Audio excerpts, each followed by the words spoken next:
नमस्कार, स्वागत है आपका इंडिया वॉइस पर। मैं हूं आपके साथ स्वीटी दीक्षित। सीधे चलेंगे लंदन, जहां पे सीएम पुष्कर सिंह धामी क्या कुछ कह रहे हैं आपको सुनवाते हैं। हमारा राज्य प्राकृतिक सौंदर्य और प्रमुख धार्मिक स्थलों के राज्य में होने के कारण सभी प्रकार के आज टूरिस्टों के लिए भी एक प्रमुख आकर्षण का केंद्र रहा है। हमारा लक्ष्य विशेष रूप से प्राकृतिक और सांस्कृतिक विरासत को बरकरार रखते हुए उत्तराखंड राज्य को भारत में तेजी से बढ़ती हुई अर्थव्यवस्था के रूप में स्थापित करने का भी है। मैं यहाँ मौजूद सभी निवेशकों तथा गणमान्य नेतृत्व से आप सभी से ये रिक्वेस्ट करता चाहूंगा कि वो अंतहीन अवसरों की खोज के लिए उत्तराखंड ग्लोबल इन्वेस्टर समिट 2023, जिसमें 8 और 9 तारीख को देहरादून FRI में आयोजित किया जाएगा और हमारे आदरणीय प्रधानमंत्री नरेंद्र मोदी जी भी उसको उस समारोह में उन्होंने भी आने का अपना हमको सहमति प्रदान किया है। उसमें आप सबसे मैं आप सबको न्योता देने के लिए आया हूँ, निमंत्रण देने के लिए, इनवाइट करने के लिए कि आप सभी लोग वहाँ जरूर प्रतिभाग करेंगे। अंत में आप सभी का एक बार मैं हृदय से आप सभी का आभार प्रकट करते हुए आप सबसे बस यही कहूंगा कि every long journey start with a first step. तो आइए भारत में निवेश कीजिए। So come invest in India and invest in Uttarakhand. आप सबका बहुत बहुत धन्यवाद। आदरणीय प्रधानमंत्री जी के मार्गदर्शन में उत्तराखंड का भी चहुमुखी विकास हो रहा है। हम भारत का सर्वश्रेष्ठ राज्य बनने की ओर अग्रसर हैं और पिछले 9 सालों में उत्तराखंड के अंदर 1.5 लाख करोड़ से 1,50,000 करोड़ से अधिक की परियोजनाएं स्वीकृत हुई हैं और 18,000 करोड़ से भी अधिक की विकास योजनाएं लगातार आगे बढ़ रही हैं। आज उत्तराखंड के कोने कोने को जोड़ना हो, पहाड़ पर रेल पहुंचाना जैसा कठिन काम हो, देवभूमि के शहरों को हेली सेवा से जोड़ना हो, आदरणीय प्रधानमंत्री जी के नेतृत्व में हम कनेक्टिविटी को विकास का मूल मंत्र मानकर उस पर हम तेजी से काम कर रहे हैं। इसी का नतीजा है कि उत्तराखंड आज पर्यटन के मानचित्र पर अधिक मजबूती के साथ अपनी जो विशिष्ट छवि है उसको उकेर रहा है। हर वर्ष 2020-21 की बात करें तो कोरोना महामारी थी। 21-22 में जितने लोग आए थे 22-23 में उससे ज्यादा बढ़ गए और हर बार स्थिति यह है कि कई बार मौसम खराब होता है, हम लोगों को रोकते हैं, हम उनसे अपील करते हैं, लेकिन उसके बावजूद भी बड़ी संख्या में श्रद्धालु, पर्यटक और आज मैं कहीं चर्चा कर रहा था तो मुझे कह रहे थे कि जो धार्मिक यात्राएं होती हैं उसको केवल जो एक आयु के बाद लोग करते हैं, लेकिन मैं आपको बताना चाहता हूं कि अब जो यात्राएं हो रही हैं, जो हमारे 4 धाम की यात्राएं हैं, देवभूमि की यात्राएं हैं, उसमें सब नौजवान और युवा अधिकारी हैं। कम से कम 70%, 80% युवा नौजवान आ रहे हैं। उनको सबको रोकना पड़ रहा है और अभी तक जो 4 धाम की यात्रा है, 4 धाम की यात्रा में इस वर्ष जो हमारी अप्रैल माह से शुरू हुई थी, 22 अप्रैल से अभी तक 42,65,000 लोगों ने आज तक जो है यात्रा कर ली है। और आप सबको बताते हुए मुझे आप सब आश्चर्य भी करेंगे कि उत्तराखंड की जो कुल आबादी है वो 1,25,00,000 है। और प्रशांत जी, हरिद्वार में इस कांवड़ यात्रा में इस बार 4,15,00,000 लोगों ने मां गंगा का जल लेकर अपने अपने स्थानों को गए। 4,15,00,000। भाइयों बहनों, आदरणीय प्रधानमंत्री जी के 2015 से प्रभावी प्रशासन के लिए हमने प्रगति अर्थात proactive governance and timely implementation का जो मंत्र उन्होंने दिया था, हमारी सरकार इसी मंत्र को लेकर आगे बढ़ रही है। और हमने आदरणीय प्रधानमंत्री जी से भी सीखा है, उनका नेतृत्व, उनका मार्गदर्शन लगातार हमको प्राप्त होता है और उत्तराखंड राज्य के साथ उनका एक विशेष प्रकार का लगाव भी है। और उन्होंने विभिन्न अवसरों पर कहा है कि देवभूमि उत्तराखंड से मेरा कर्म और मर्म का रिश्ता है, और इसलिए उनका विशेष फोकस उत्तराखंड के लिए रहता है हमेशा। उनसे ही हमने सीखा कि एक एक पल और एक एक क्षण कैसे राष्ट्र के लिए लगाया जाता है, लोगों के लिए कैसे समर्पित किया जाता है। उन्हीं की प्रेरणा से हमने भी प्रयास किया है। पिछले 2 साल से मैं मुख्यमंत्री के रूप में काम कर रहा हूं और कोशिश कर रहा हूं कि अपनी पूरी क्षमता के साथ ये जो रिस्पॉन्सिबिलिटी है इसको मैं निभाऊं। भाई बहनों, उत्तराखंड की भी अपनी अवस्थापना परियोजनाएं नदियों के पुनर्जीवीकरण के क्षेत्र में पीपीपी आधारित परियोजनाओं पर आप सबसे और विशेषकर से आज हमारे हाई कमिश्नर ने एक बैठक बुलाई थी, उसमें भी हमने शेयरिंग जो पीपीपी आधारित है वो नॉलेज शेयरिंग हेतु मैंने उनसे बात की है कि किस प्रकार से इस मॉडल पर काम किया जाएगा। उत्तराखंड सरकार निवेशकों को राज्य में सभी प्रकार की प्राथमिक आवश्यक सुविधाएं उपलब्ध कराने के लिए तैयार है। विशेष रूप से गत 2 वर्षों में हमने निवेश आकर्षित करने की दिशा में सुनियोजित प्रयास किए हैं। Ease of doing, ease of living, single window system वो कैसे प्रभावी हो, कैसे ठीक प्रकार से काम करे, और जो निवेश करने वाले हैं उनके लिए कैसे एक डेडिकेटेड ऑफिसर लगाया जाए। आप लोगों में से बहुत लोगों ने हमको आज सुझाव दिए हैं, उन सभी सुझावों पर हम बात भी कर रहे हैं। जैसे जैसे हमने 17 अगस्त से इसी साल 17 अगस्त के महीने से हमने ये शुरू किया था, तब से लेकर लगातार लोगों के एमओयू भी हो रहे हैं, लगातार लोग संपर्क भी कर रहे हैं और एक उत्साहजनक वातावरण आप सबके बीच में तैयार हुआ है। हमने उत्तराखंड में इसीलिए वैश्विक निवेश आकर्षित करने के लिए जैसा बताया कि दिसंबर माह में Uttarakhand global investor summit destination Uttarakhand इसको आयोजित करने का निर्णय लिया है। और उत्तराखंड और ब्रिटेन में प्रमुख समानता यह है कि यहाँ थेम्स नदी है जिसके पुनर्जीवन की जो परियोजना है वो गतिमान है।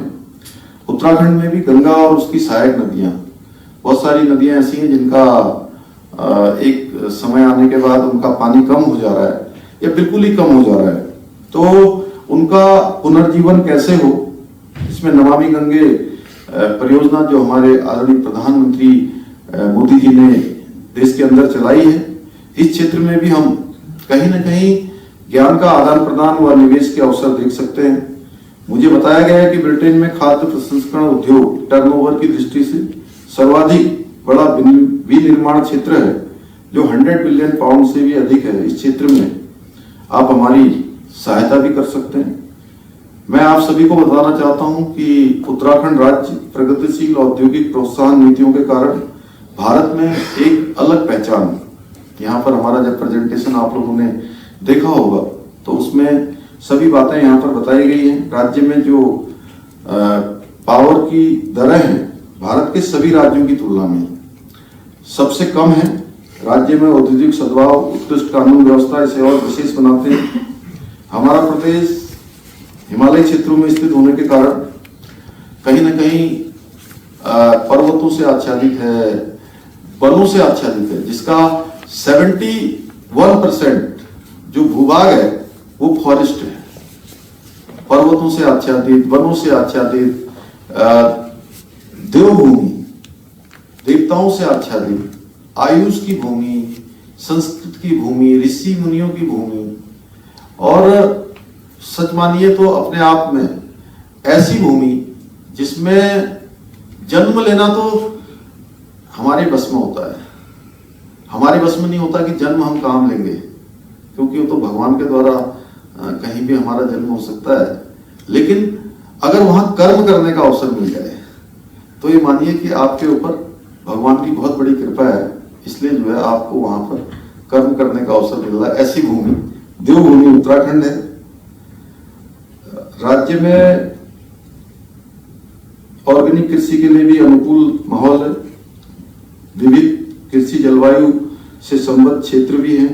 राज्य में खाद्य प्रसंस्करण उद्योगों की स्थापना के लिए बेहतर वातावरण प्रदान किए जाने हेतु हमने बहुत प्रकार की नई नीतियां बनाई हैं, योजनाएं एवं सुविधाएं उपलब्ध कराई हैं। वर्तमान में हमारे राज्य में 2 mega food park, 4 food cluster बनाए गए हैं जो पूरी क्षमता के साथ काम कर रहे हैं। Britannia industry, Nestle industry limited, PepsiCo, KLA India, राज्य में बहुत सारी मल्टीनेशनल कंपनियां जिनमें कि करीब लगभग 400 मिलियन डॉलर से भी अधिक का इन्वेस्टमेंट किया गया है।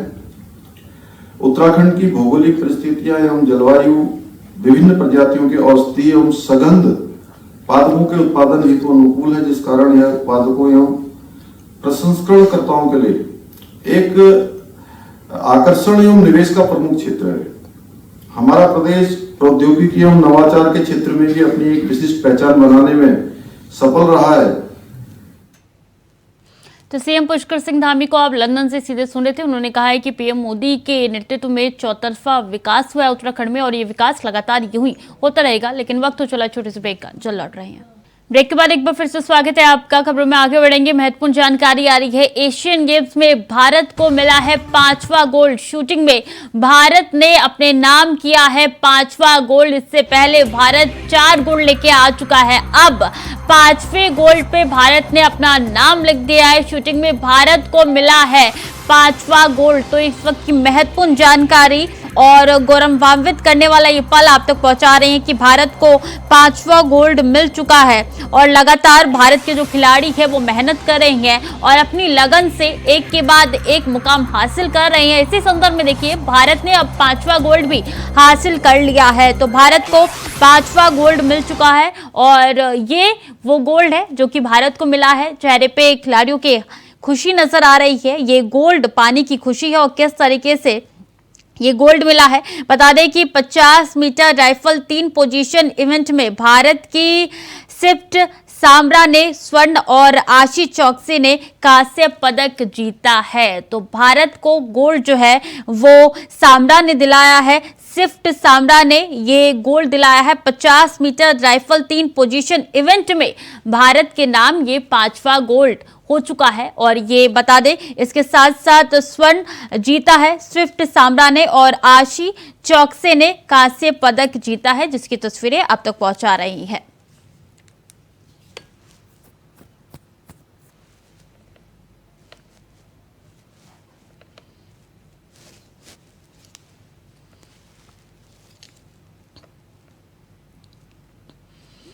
चलिए खबरों में आगे बढ़ेंगे। इस वक्त की अहम जानकारी। फिरोजपुर में रेड के दौरान एनआईए ने आतंकी अर्शदीप डाला के एसोसिएट जॉन्स उर्फ जोरा के घर पर सुबह 5 बजे रेड डाली है, जिसके बाद एजेंसी ने उसे गिरफ्तार कर लिया है। जानकारी के मुताबिक जॉन्स के आतंकी अर्शदीप डल्ला के साथ लगातार संपर्क में था। जांच एजेंसी को उसके मोबाइल से चैट्स भी मिली है। इसी के जरिए वो अर्शदीप से संपर्क कर रहा था और एनआईए ने रेड डाली। सुबह 5 बजे की ये रेड बताई जा रही है और अर्श डाले से संपर्क में था ये जोरा, जिसको हिरासत में एनआईए ने ले लिया है।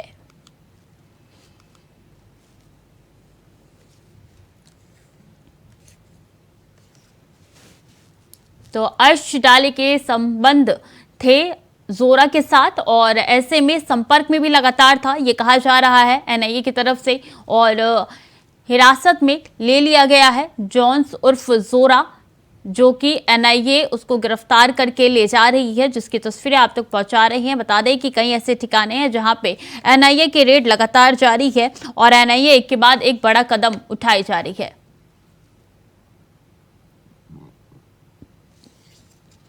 मध्य प्रदेश में आगामी विधानसभा चुनाव को लेकर सियासत तेज हो गई है, तो वहीं बीजेपी ने अपने प्रत्याशी को लेकर दाव खेलनी शुरू कर दी है। बता दें कि बीजेपी ने एक और नाम की लिस्ट जारी की है, जिसमें गोंडवाना से मोनिका शाह बट्टी भाजपा में शामिल हुई है, जिसे अमरवाड़ा से भाजपा की प्रत्याशी घोषित किया गया है।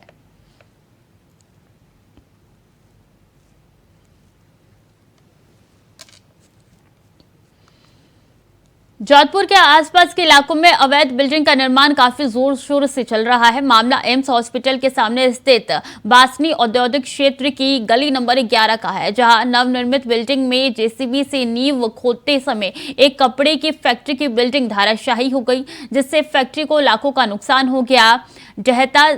बता दें कि मामला नगर निगम और जोधपुर विकास प्राधिकरण की अनदेखी के कारण ऐसी घटना सामने आ रही है। फिलहाल पुलिस मामले की जांच कर रही है।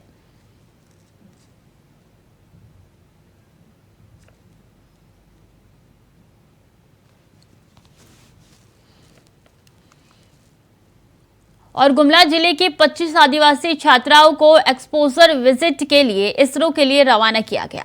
बता दें कि चंद्रयान 3 के वैज्ञानिकों से छात्राओं की मुलाकात होगी। इस बस को उपायुक्त ने हरी झंडी दिखाकर रवाना किया, साथ ही छात्राओं को शुभकामनाएं भी दी।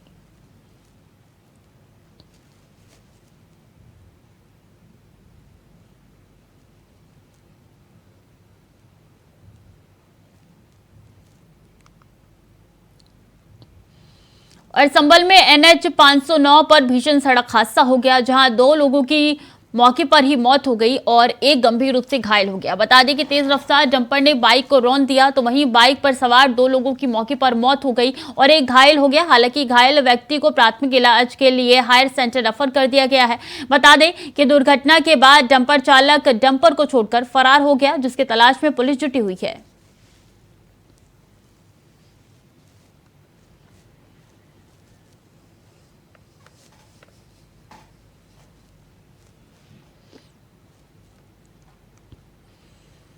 और देश प्रदेश सरकार की थीम सबका साथ सबका विकास के तहत कन्नौज की जिला जेल में बंदियों को रोजगार का शिक्षण देना शुरू कर दिया गया है, जिसमें तकरीबन 60 बंदी प्रवेश सरकार की योजना कौशल विकास मिशन के तहत LED बल्ब वो झालर बनाना सीख रहे हैं। साथ ही टेलरिंग और कंप्यूटर में डाटा एंट्री का भी कोर्स कर रहे हैं।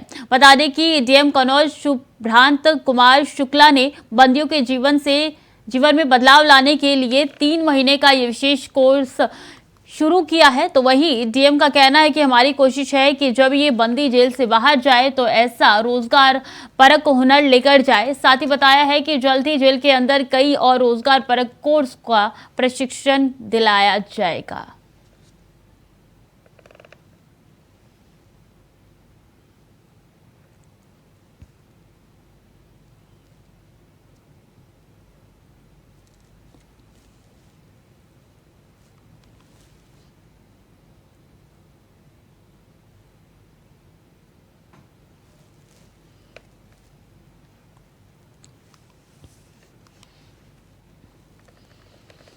और ललितपुर के जाखलौन थाना क्षेत्र में 2 पक्षों में खूनी विवाद हो गया, जहां करीब आधा दर्जन लोग घायल हो गए। घायलों में बुजुर्ग, महिला और बच्चे भी शामिल है, जिसके बाद घायलों को जिला अस्पताल में भर्ती कराया गया। वहीं सूचना मिलते ही मौके पर सदर क्षेत्र अधिकारी अभय नारायण राय जिला अस्पताल पहुंचे और आरोपियों पर कार्रवाई करने का आश्वासन दिया गया।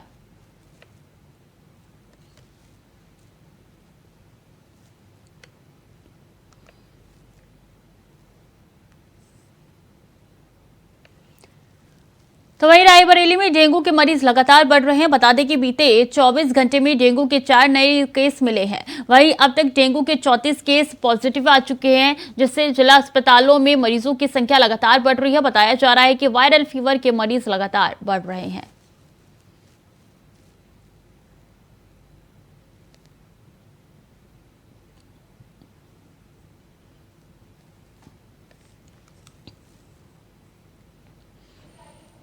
खबर कन्नौज से है, जहां आगामी त्योहारों को देखते हुए पुलिस अधीक्षक अमित कुमार आनंद ने पूरी टीम के साथ पैदल मार्च निकाला, जिसके साथ ही उन्होंने लोगों से बात कर उन्हें सुरक्षा का भरोसा भी दिया है। साथ ही आपसी भाईचारे और सौहार्द से सभी से त्योहार मनाने की अपील की है।